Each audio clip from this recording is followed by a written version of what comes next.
ক্ষেত্ৰত আমি 4 দিনীয়া কাৰ্যসূচীৰে উৎসৱভাগী আমি আয়োজন কৰিছোঁ। আমাৰ প্ৰথমতে হ'ল আমাৰ গুৰুজনৰ ওপৰত আমাৰ ৰচনা প্ৰতিযোগিতা হ'ল, সত্ৰীয়া নৃত্য, খোল গানন, আমাৰ বৰগীত আদি প্ৰতিযোগিতা হ'ল, দিহানাম প্ৰতিযোগিতা হ'ল। আজি আমাৰ সাংস্কৃতিক শোভাযাত্ৰা ওলাইছে।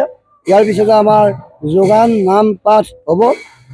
আমাৰ বিয়লিলৈ এখনি সভা হ'ব, যিখন সভাত আমাৰ হাইস্কুলৰ শিক্ষান্ত পৰীক্ষাত উত্তীৰ্ণ হোৱা ছাত্ৰ ছাত্ৰীসকলক অভিনন্দন আমি আশীৰ্বাদ জনাম, আৰু উচ্চতৰ মাধ্যমিকৰ ছাত্ৰ ছাত্ৰীসকলক আমি অভিনন্দন আশীৰ্বাদ জনাম।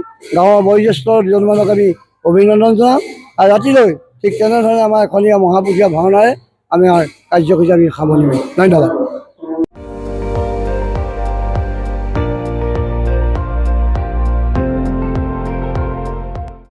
আপুনি চাই আছে ND24, সৰ্বশ্ৰেষ্ঠ নহয় সৰ্বোত্তমৰ দৌৰ।